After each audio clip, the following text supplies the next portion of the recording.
ಆ ದಿನ ನಾನು ನನ್ನ ಪತ್ನಿಗಾಗಿ ಸರ್ಪ್ರೈಸ್ ನೀಡಲು ಹೊರಟಿದ್ದೆ. ನಾನು 8 ವರ್ಷಗಳ ನಂಬಿಕೆಯನ್ನು ಹೊತ್ತು ನಡೆದಿದ್ದೆ ಮತ್ತು ಆ ನಂಬಿಕೆಯ ಜೊತೆ ಒಂದು ಸಣ್ಣ ಟಿಫಿನ್, ಅವಳಿಗೆ ಇಷ್ಟವಾದ ಫಿಲ್ಟರ್ ಕಾಫಿ ಇರುವ ಫ್ಲಾಸ್ಕ್ ಮತ್ತು ಇಂದು ಅವಳು ನಗುತ್ತಾಳೆ ಎಂಬ ಒಂದು ಬಹಳ ಸಾಧಾರಣವಾದ ಭರವಸೆ. ನನ್ನ ಪತ್ನಿ ಒಂದು ದೊಡ್ಡ IT ಸೊಲ್ಯೂಷನ್ ಕಂಪನಿಯ CEO ಆಗಿದ್ದಳು. ಅವಳು ದಿನವೂ ಮೀಟಿಂಗ್, ಬೋರ್ಡ್ ಕಾಲ್, ಇನ್ವೆಸ್ಟರ್ ಅಪ್ಡೇಟ್ಸ್ ಮತ್ತು ಮುಗಿಯದ ಕೇವಲ 10 ನಿಮಿಷಗಳಿಂದ ತುಂಬಿರುತ್ತಿತ್ತು. ಮನೆಯಲ್ಲಿ ಅದೆಷ್ಟೋ ರಾತ್ರಿಗಳು ಹೀಗೇ ಇರುತ್ತಿದ್ದವು. ನಾನು ಅಡುಗೆ ಮಾಡಿ ಒಬ್ಬನೇ ಊಟ ಮಾಡುತ್ತಿದ್ದೆ ಮತ್ತು ಅವಳಿಗಾಗಿ ಊಟ ಮುಚ್ಚಿಡುತ್ತಿದ್ದೆ.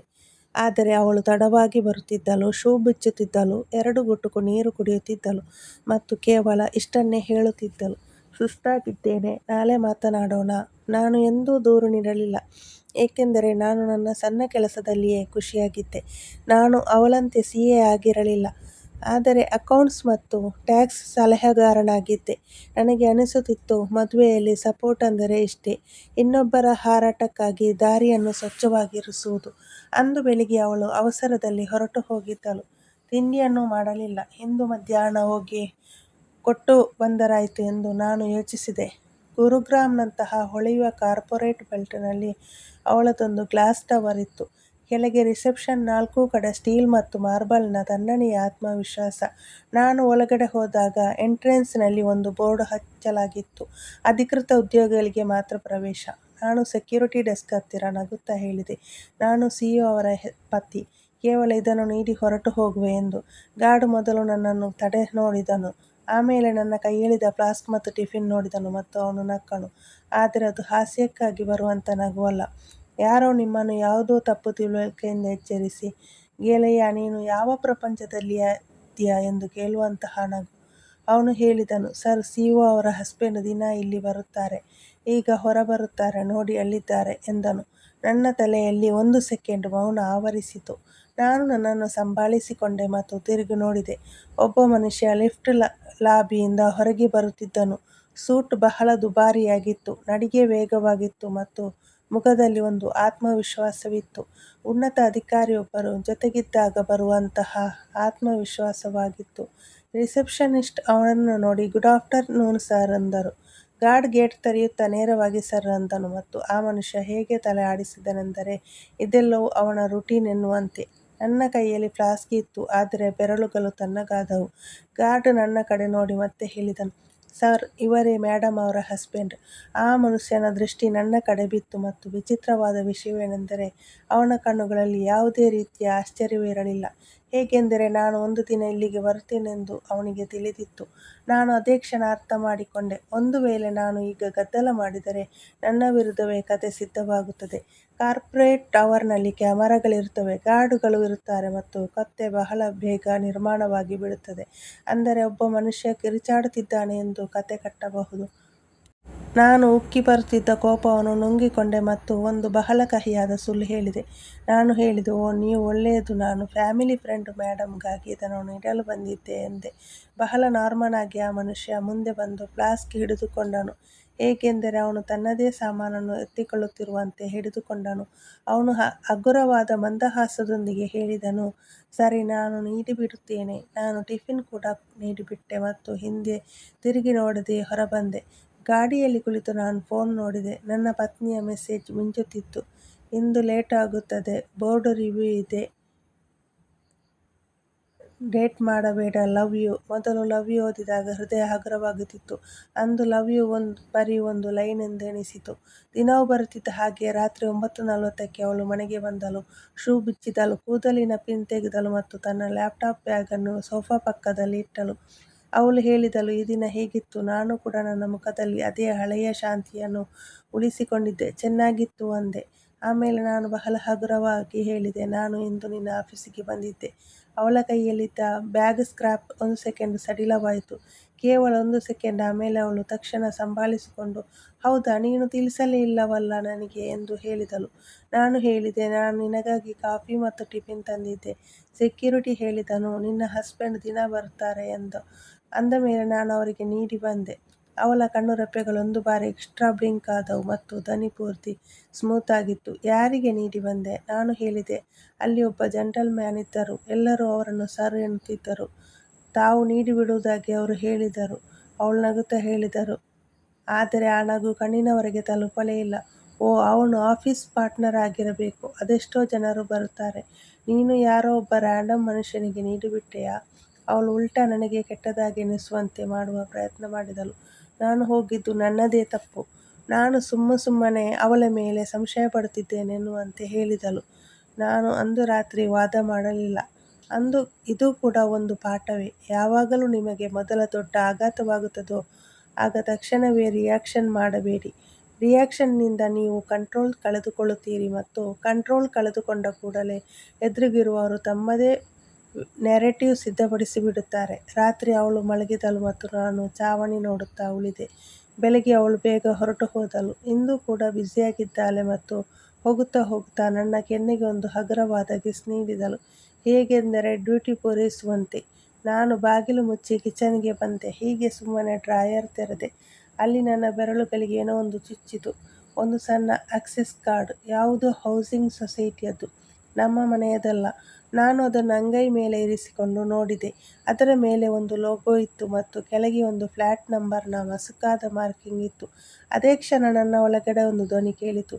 ಇದು ಬರೀ ಆಫೀಸ್ನ ಕನ್ಫ್ಯೂಷನ್ ಅಲ್ಲ, ಇದು ಇನ್ನೊಂದು ಜೀವನದ ಕೀಲಿಯಾಗಿದೆ. ಮತ್ತು ಅದರ ಜೊತೆಯೇ ಇನ್ನೊಂದು ಭಯವೂ ಹುಟ್ಟಿತು. ಒಂದು ವೇಳೆ ಇದು ಸತ್ಯವಾಗಿದ್ದರೆ ನನ್ನ 28 ವರ್ಷಗಳ ಮದುವೆ ಬರೀ ಒಂದು ಕವರ್ ಆಗಿತ್ತೇ? ನಾನು ಕಾರ್ಡ್ ಮರಳಿ ತೆಗೆದುಕೊಂಡೆ ಮತ್ತು ನನಗೆ ನಾನೇ ಹೇಳಿಕೊಂಡೆ, ಈಗ ಸೋಲಬಾರದು, ಈಗ ಅರ್ಥ ಮಾಡಿಕೊಳ್ಳಬೇಕು. ಮತ್ತು ಅಲ್ಲಿಂದಲೇ ನನ್ನ ಅಸಲಿ ಆಟ ಪ್ರಾರಂಭವಾಯಿತು. ನಾನು ಮುಂದಿನ 3 ದಿನ ನನ್ನನ್ನು ನಾನು ಬ್ಯುಸಿಯಾಗಿ ತೋರಿಸಿಕೊಂಡೆ. ಮನೆಯಲ್ಲಿ ನಾರ್ಮಲ್ ಆಗಿದ್ದೆ. ಅವಳ ಮಾತುಗಳಿಗೆ ಎನ್ನುತ್ತಿದ್ದೆ. ಏಕೆಂದರೆ ಎಲ್ಲಿಯವರೆಗೆ ನಿಮ್ಮ ಹತ್ತಿರ ಪ್ರೂಫ್ ಇರುವುದಿಲ್ಲವೋ ಅಲ್ಲಿಯವರೆಗೆ ನೀವು ಬರೀ ಒಬ್ಬ ಸಂಶಯಪಡುವ ಪತಿಯಷ್ಟೇ. ಮತ್ತು ಇಂದಿನ ಪ್ರಪಂಚದಲ್ಲಿ ಸಂಶಯಪಡುವ ಮನುಷ್ಯರನ್ನು ಅತಿ ಸುಲಭವಾಗಿ ವಿಲನ್ ಮಾಡಿಬಿಡಲಾಗುತ್ತದೆ. ಈ ಮಾತು ಬರೀ ಸಂಬಂಧಗಳಲ್ಲ, ಇದು ಲೈಫ್ ಸ್ಕಿಲ್ ಆಗಿದೆ. ಯಾವಾಗಲಾದರೂ ಯಾವುದಾದರೂ ದೊಡ್ಡ ಆಪಾದನೆ ಅಥವಾ ದೊಡ್ಡ ಸತ್ಯ ಎದುರಿಗೆ ಬಂದರೆ ಮೊದಲು ನೀವು ಸ್ಟ್ರಾಂಗ್ ಆಗಿ ನಿಂತುಕೊಳ್ಳಿ. ಸತ್ಯಗಳನ್ನು ಸಂಗ್ರಹಿಸಿ. ಭಾವನೆಗಳಿಗೆ ಸ್ವಲ್ಪ ಹೊತ್ತು ಸೀಟ್ ಬೆಲ್ಟ್ಸ್ ಧರಿಸಿರಿ. ನಾನು ಎಲ್ಲಕ್ಕಿಂತ ಮೊದಲು ಜಾಯಿಂಟ್ ಬ್ಯಾಂಕ್ ಅಕೌಂಟ್ ನೋಡಿದೆ. ನಮ್ಮ ಜಾಯಿಂಟ್ ಅಕೌಂಟ್. ಅದರಲ್ಲಿ ವರ್ಷಗಳಿಂದ ಮನೆ ಖರ್ಚಿನ ಬಿಲ್ಲುಗಳು ಹೋಗುತ್ತಿದ್ದವು. ನಾನು ಎಂದೂ ಡೀಟೇಲ್ಸ್ ಕಡೆಗೆ ಅತಿಯಾದ ಗಮನ ಹರಿಸಿರಲಿಲ್ಲ. ಏಕೆಂದರೆ ವಿಶ್ವಾಸವಿತ್ತು ಮತ್ತು ವಿಶ್ವಾಸ ಕೆಲವೊಮ್ಮೆ ಆಲಸ್ಯವಾಗಿ ಬದಲಾಗುತ್ತದೆ. ನನಗೆ ಕೆಲವು ಪೇಮೆಂಟುಗಳು ವಿಭಿನ್ನವಾಗಿ ಅನಿಸಿದವು. ಪ್ರತಿ ತಿಂಗಳೊಂದು ಫಿಕ್ಸ್ ಅಮೌಂಟ್ ಪೂರ್ತಿ ಬಾಡಿಗೆಯಂತೆ ಹೋಗುತ್ತಿತ್ತು. ಆಮೇಲೆ parking charges, fuel, guard payments, weekend dinners ಮತ್ತು ಇದೆಲ್ಲವೂ. ಎಂತಹ ಏರಿಯಾಗಳಲ್ಲಿ ಇದ್ದವೆಂದರೆ ಅವಳ ಆಫೀಸಿನಿಂದ ತುಂಬಾ ದೂರದಲ್ಲಿದ್ದವು. ನಾನು ನನ್ನೊಳಗಿನ ಗಿಲ್ಟನ್ನು ಅದುಮಿಟ್ಟೆ. ನಾನು ಮೊದಲು ಏಕೆ ನೋಡಲಿಲ್ಲ ಎಂದೆನಿಸಿತು. ಆಮೇಲೆ ನನಗೆ ನಾನೇ ತಿಳಿ ಹೇಳಿಕೊಂಡೆ, ಗಿಲ್ಟಿನಿಂದ ಬರೀ ಟೈಮ್ ವೇಸ್ಟ್ ಆಗುತ್ತದೆ. ಈಗ ಕ್ಲಾರಿಟಿ ಬೇಕು. ಆಮೇಲೆ ನಾನು ಆ ಸೊಸೈಟಿ ಲೋಗೋವನ್ನು ಆನ್ಲೈನ್ನಲ್ಲಿ ಸರ್ಚ್ ಮಾಡಲು ಹೋಗಲಿಲ್ಲ. ಏಕೆಂದರೆ ಎಷ್ಟೋ ಜನರು ಇದೇ ತಪ್ಪು ದಾರಿ ಹಿಡಿಯುತ್ತಾರೆ. ಆದರೆ ನಾನು ಸಿಂಪಲ್ ಆಗಿ ಕೆಲಸ ಮಾಡಿದೆ. ಆ ಕಾರ್ಡ್ ಮೇಲೆ ಯಾವ ಫ್ಲ್ಯಾಟ್ ನಂಬರ್ನಂತಹ ಮಾರ್ಕ್ ಇತ್ತೋ ಅದನ್ನು ನೋಟ್ ಮಾಡಿಕೊಂಡೆ ಮತ್ತು ಒಂದು ದಿನ ಮಧ್ಯಾಹ್ನ ಅವಳು ಕ್ಲೈಂಟ್ಸ್ ಮೀಟಿಂಗಿಗಾಗಿ ಹೊರಟಿದ್ದಾಗ ನಾನು ಅದೇ ಕಡೆ ಹೊರಟೆ. ಆ ಹೌಸಿಂಗ್ ಸೊಸೈಟಿ ಒಂದು ಗೇಟೆಡ್ ಪ್ಯಾರಡೈಸ್ ತರಹ ಇತ್ತು. ಗೇಟಿನಲ್ಲಿ guard, visitor register, parking stickers ಮತ್ತು ಒಳಗಡೆ CCTV. ನಾನು ಕಾರನ್ನು ಹೊರಗೆ ಪಾರ್ಕ್ ಮಾಡಿದೆ ಮತ್ತು ಒಳಗೆ ನಡೆದುಕೊಂಡು ಹೋದೆ. ಗಾರ್ಡ್ ಎಲ್ಲಿಗೆ ಹೋಗಬೇಕು ಎಂದನು. ನಾನು ಕಾನ್ಫಿಡೆಂಟ್ ಧ್ವನಿಯಲ್ಲಿ ಹೇಳಿದೆ, ವಿಸಿಟರ್ ಎಂದು ಫ್ಲ್ಯಾಟ್ ನಂಬರ್ ತಿಳಿಸಿದೆ. ಗಾರ್ಡ್ ರಿಜಿಸ್ಟರ್ ಮುಂದೆ ಮಾಡಿದನು. ನಾನು ನನ್ನ ಹೆಸರನ್ನು ಬರೆಯಲಿಲ್ಲ. ನಾನು ಡೆಲಿವರಿ ಫಾಲೋ ಅಪ್ ಎಂದು ಹೇಳಿ ಟೆಂಪರರಿ ಎಂಟ್ರಿ ಪಡೆದುಕೊಂಡೆ. ಇದು ಕೂಡ ಒಂದು ಎಜುಕೇಷನ್ ಪಾಯಿಂಟ್ ಆಗಿದೆ. ಕಾನೂನು ವಿಷಯಗಳಲ್ಲಿ ಎಂದೂ ಕೂಡ ನೀವು ಇಲ್ಲೀಗಲ್ ಹೆಜ್ಜೆ ಇಡಬೇಡಿ.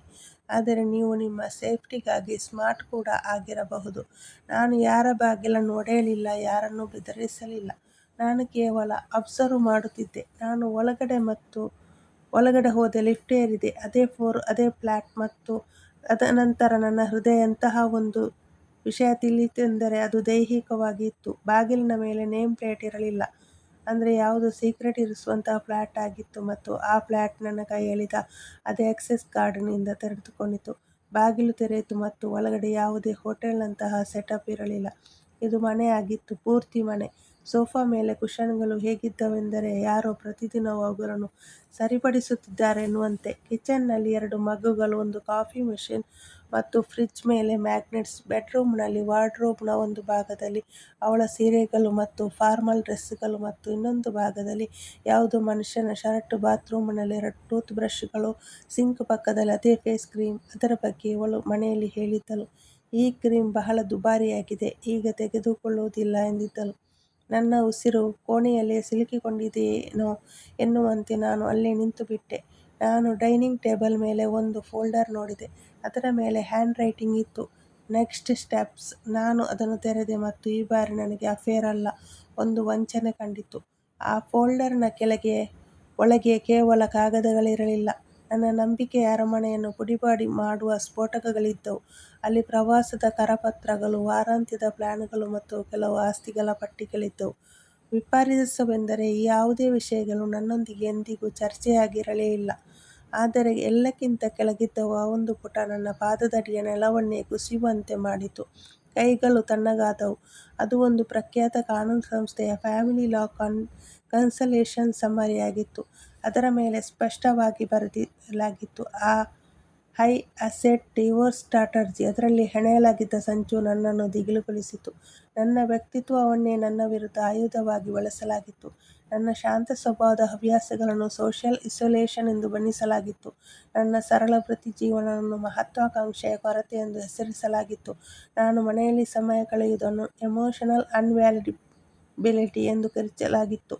ನಾನು ಯಾವುದನ್ನು ನಿಷ್ಠೆ ಮತ್ತು ಪ್ರಾಮಾಣಿಕತೆ ಎಂದು ನಂಬಿದ್ದೆನೋ ಅದನ್ನು ಇಂದು ಅವಳು ನ್ಯಾಯಾಲಯದ ಕೇಸ್ ಆಗಿ ರೂಪಿಸುತ್ತಿದ್ದಳು. ಎಲ್ಲಕ್ಕಿಂತ ಭಯಾನಕ ಸಂಗತಿಯೆಂದರೆ ಅದರ ಟೈಮ್ಲೈನ್. ಆ ಸಂಚು ನಿನ್ನೆ ಮೊನ್ನೆಯದಲ್ಲ, ಅದು ತಿಂಗಳಿನಿಂದ, ಬಹುಶಃ ವರ್ಷಗಳಿಂದ ವ್ಯವಸ್ಥಿತವಾಗಿ ಸಿದ್ಧವಾಗುತ್ತಿತ್ತು. ನಂಬಿಕೆ ಕಳೆದುಕೊಂಡ ಆ ಕ್ಷಣದಲ್ಲಿ ಭಾರವಾದ ಮನಸ್ಸಿನಿಂದ ನಾನು ಆ ಫೋಲ್ಡರ್ ಮುಚ್ಚಿದೆ, ಏಕೆಂದರೆ ಅಲ್ಲಿ ನಿಂತಿರುವುದು ಕೂಡ ನನಗೆ ಭಾರವಾದಂತೆ ಅನಿಸುತ್ತಿತ್ತು. ಅಷ್ಟರಲ್ಲಿ ಒಂದು ಧ್ವನಿ ಬಂತು, ಲಾಕ್ ತೆರೆಯಿತು, ಬಾಗಿಲು ತೆರೆಯಿತು. ನಾನು ಪೂರ್ತಿ ಸ್ತಬ್ಧನಾದೆ. ಒಬ್ಬ ಮನುಷ್ಯ ಒಳಗಡೆ ಬಂದನು. ಅದೇ ಸೂಟ್, ಅದೇ ಕಾನ್ಫಿಡೆನ್ಸ್ ನಡಿಗೆ. ಅವನನ್ನು ನಾನು ಆಫೀಸ್ ಟವರ್ನಲ್ಲಿ ನೋಡಿದ್ದೆ.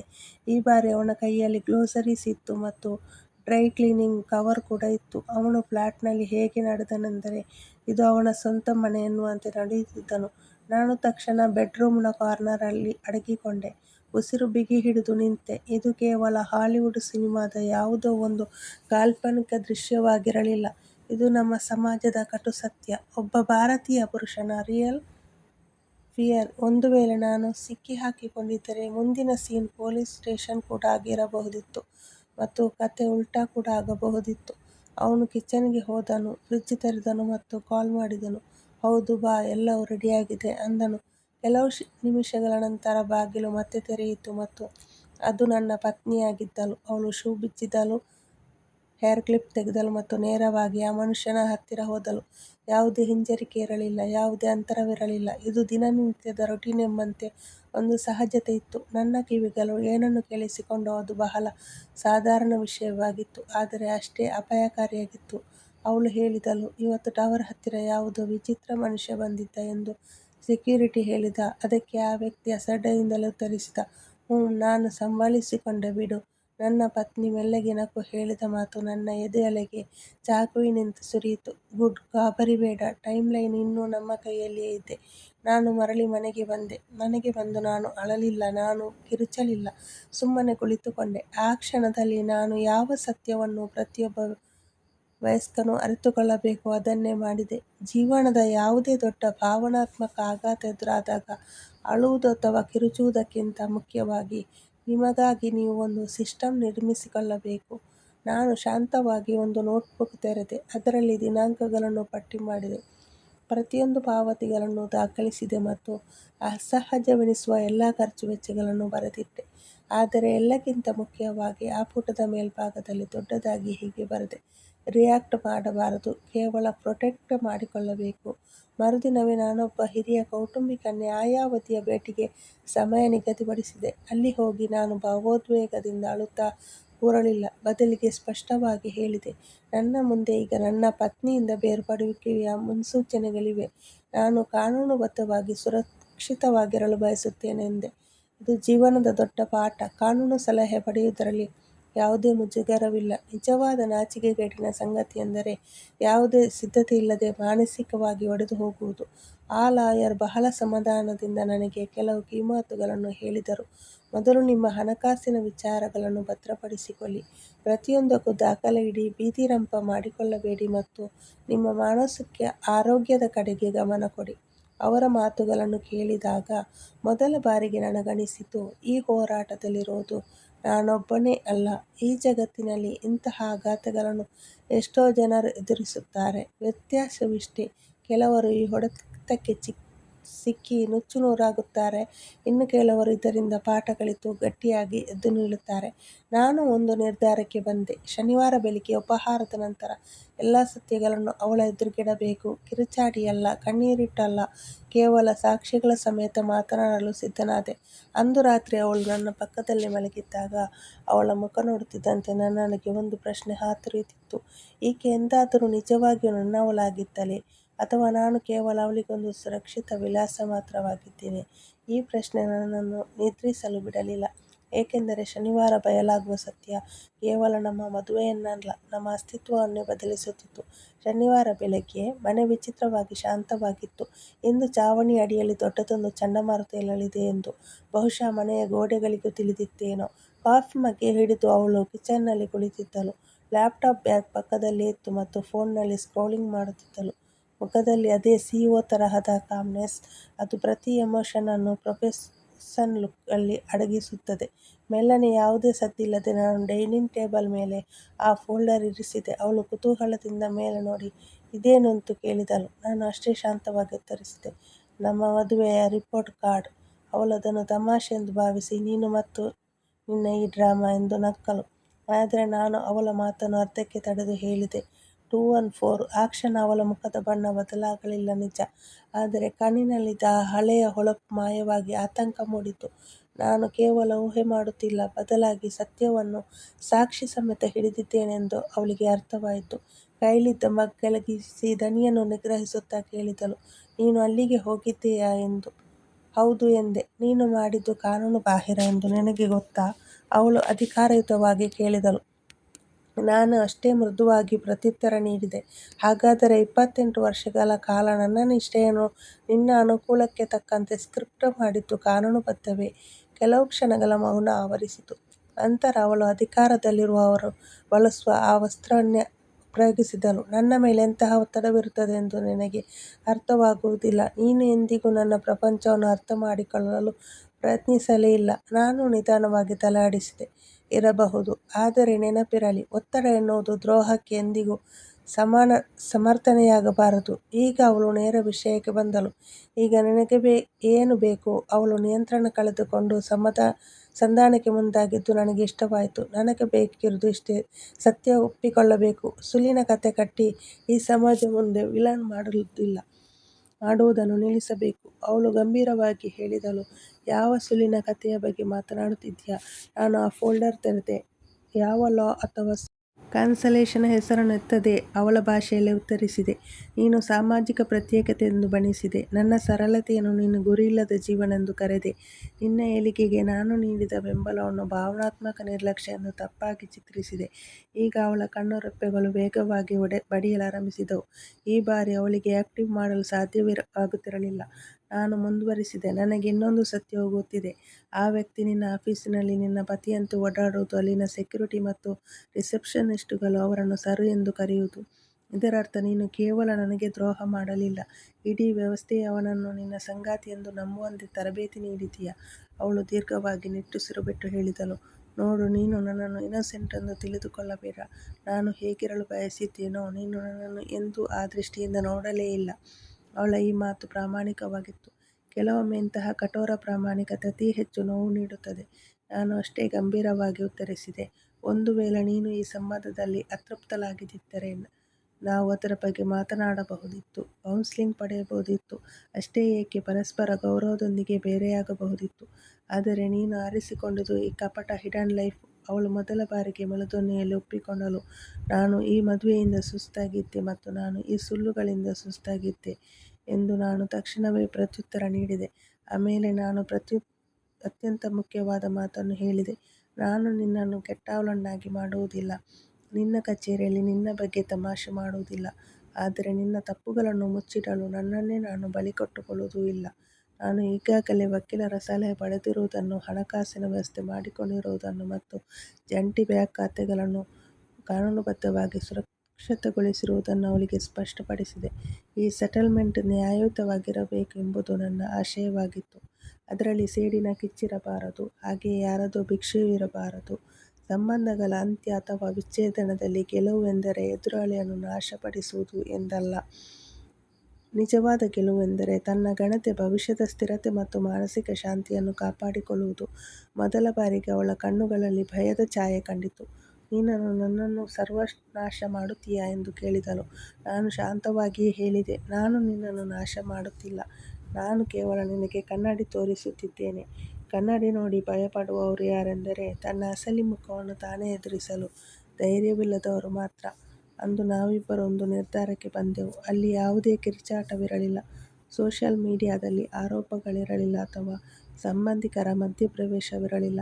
ಕೇವಲ ಕಾನೂನುಬದ್ಧವಾದ ಮತ್ತು ಶಾಂತಿಯುತವಾದ ಬೇರ್ಪಡಿಕೆ ಮಾತ್ರ ಇತ್ತು. ಮುಂದೆ ಬರಲಿರುವ ತಿಂಗಳುಗಳಲ್ಲಿ ಪ್ರೋಸೆಸ್ ನಡೆಯಿತು. ಕೆಲವು ದಿನಗಳು ಭಾರವಾಗಿದ್ದವು, ಕೆಲವು ದಿನಗಳು ಬಹಳ ಖಾಲಿಯಾಗಿ ಅನಿಸಿದವು. ಕೆಲವು ದಿನಗಳು ಹೇಗಿದ್ದವೆಂದರೆ ನಾನು ಕಲ್ಲಿನಂತಾಗಿದ್ದೇನೆಂದು ಅನಿಸುತ್ತಿತ್ತು. ಆದರೆ ಅದೇ ಪ್ರೋಸೆಸ್ನಲ್ಲಿ ನಾನು ನನ್ನನ್ನು ಮತ್ತೆ ನಿರ್ಮಿಸಿಕೊಂಡೆ. ನಾನು ಜಿಮ್ಮಿಗೆ ಹೋಗಿ ದೇಹ ದಂಡಿಸಲಿಲ್ಲ, ಬದಲಿಗೆ ಶಿಸ್ತನ್ನು ಪಾಲಿಸಲು ಶುರುಮಾಡಿದೆ. ಸೇಡು ತೀರಿಸಿಕೊಳ್ಳುವ ಹಠಕ್ಕೆ ಬೀಳದೆ ಬದುಕಿನ ಹಾದಿಯ ಬಗ್ಗೆ ಸ್ಪಷ್ಟತೆಯನ್ನು ಕಂಡುಕೊಂಡೆ. ಆ ಕರಾಳ ರಾತ್ರಿಗಳಲ್ಲಿ ಅವಳು ನನಗೆ ಹೀಗೇಕೆ ಮಾಡಿದಳು ಎಂದು ಪ್ರಶ್ನಿಸಿ ಕುಗ್ಗುವ ಬದಲು ನನ್ನ ಬದುಕನ್ನು ಸರಿಯಾದ ದಿಕ್ಕಿನಲ್ಲಿ ಮುನ್ನಡೆಸುವುದು ಹೇಗೆ ಎಂದು ನನ್ನನ್ನೇ ಕೇಳಿಕೊಂಡೆ. ಕೋರ್ಟ್ ಮೆಟ್ಟಿಲ ಹೊರಗೆ ನಿಂತಿದ್ದ ಅವಳು ಅಂದು ಮೊದಲ ಬಾರಿಗೆ ಸೋತಿದ್ದಳು. ನಾನು ತಪ್ಪು ಮಾಡಿದೆ ಎಂದು ಅವಳು ಹೇಳಿದಾಗ ಆ ಕಟು ವ್ಯಕ್ತಿತ್ವದ ಹಿಂದೆ ಒಬ್ಬ ಸಾಮಾನ್ಯ ಮನುಷ್ಯ ಕಂಡಂತಾಯಿತು. "ಹೌದು, ನೀನು ತಪ್ಪು ಮಾಡಿದೆ, ಆದರೆ ನಾನು ನಿನ್ನನ್ನು ಕ್ಷಮಿಸುತ್ತೇನೆಂದೆ." ಅವಳು ಬೆರಗಾಗಿ, "ಇಷ್ಟೊಂದು ಸುಲಭವಾಗಿ ಕ್ಷಮಿಸಿಬಿಟ್ಟೆಯಾ" ಎಂದು ಹೇಳಿದಳು. ಆಗ ನಾನು ನೀಡಿದ ಉತ್ತರ ನನ್ನ ಆತ್ಮಕ್ಕೆ ನೀಡಿದ ಮುಕ್ತಿಯಂತಿತ್ತು. "ಇದು ಸುಲಭವಲ್ಲ, ಇದು ನನ್ನ ಸ್ವಾತಂತ್ರ್ಯ. ನಿನ್ನ ತಪ್ಪುಗಳ ಹೊರೆಯನ್ನು ನನ್ನ ಮನಸ್ಸಿನೊಳಗೆ ಹೊತ್ತು ನಡೆಯಲು ನನಗೆ ಇಷ್ಟವಿಲ್ಲ. ಕ್ಷಮಿಸುವುದೆಂದರೆ ಮರಳಿ ನಿನ್ನನ್ನು ಸ್ವೀಕರಿಸುವುದು ಎಂದಲ್ಲ, ಬದಲಿಗೆ ನನ್ನನ್ನು ನಾನು ಈ ಭಾರದಿಂದ ಹಗುರವಾಗಿಸಿಕೊಳ್ಳುವುದು ಎಂದರ್ಥ." ಅವಳು ಮೌನವಾಗಿ ತಲೆ ತಗ್ಗಿಸಿದಳು. ನಾನು ಹೊರಬಂದಾಗ ಅಂದು ಮೊದಲ ಬಾರಿಗೆ ನನಗೆ ಉಸಿರಾಡಲು ಸಾಧ್ಯವಾಗುತ್ತಿದೆ ಎನ್ನಿಸಿತು. ಗಾಳಿಯಲ್ಲಿ ಒಂದು ರೀತಿಯ ನವಿರಾದ ನಿರಾಳತೆ ಇತ್ತು. ವಿಶ್ವಾಸ ಎನ್ನುವುದು ಕಣ್ಣು ಮುಚ್ಚಿ ಮಾಡುವಂಥದ್ದಲ್ಲ, ಅದು ಪೂರ್ಣ ಎಚ್ಚರಿಕೆಯಿಂದ ಮಾಡಬೇಕಾದ ನಿರ್ಧಾರ. ಯಾರಾದರೂ ನಿಮ್ಮ ಬೆನ್ನ ಹಿಂದೆ ನಿಮ್ಮ ಸೋಲಿನ ಸ್ಕ್ರಿಪ್ಟ್ ಬರೆಯುತ್ತಿದ್ದರೆ ನೀವು ಅತ್ತು ಕರೆಯಬೇಡಿ ಅಥವಾ ತಕ್ಷಣಕ್ಕೆ ರಿಯಾಕ್ಟ್ ಮಾಡಬೇಡಿ. ಬದಲಿಗೆ ನಿಮ್ಮನ್ನು ನೀವು ರಕ್ಷಿಸಿಕೊಳ್ಳಲು ಮತ್ತು ಬೆಳೆಯಲು ಸಿದ್ಧರಾಗಿ. ಒಂದು ವೇಳೆ ಈ ಕಥೆ ನಿಮಗೆ ರಿಯಲ್ ಎನಿಸಿದರೆ, ಯೂಸ್ಫುಲ್ ಎನಿಸಿದರೆ ಮತ್ತು ಇದರಿಂದ ನೀವೇನಾದರೂ ಕಲಿತಿದ್ದರೆ ನಮ್ಮ ಚಾನಲನ್ನು ಸಬ್ಸ್ಕ್ರೈಬ್ ಮಾಡಿಕೊಳ್ಳಿ ಮತ್ತು ಕಮೆಂಟ್ ಮಾಡಿ. ಇನ್ನೊಂದು ಸುಂದರವಾದ ಕಥೆಯೊಂದಿಗೆ ಮತ್ತೆ ಭೇಟಿಯಾಗೋಣ. ಅಲ್ಲಿಯವರೆಗೂ ಧನ್ಯವಾದಗಳು.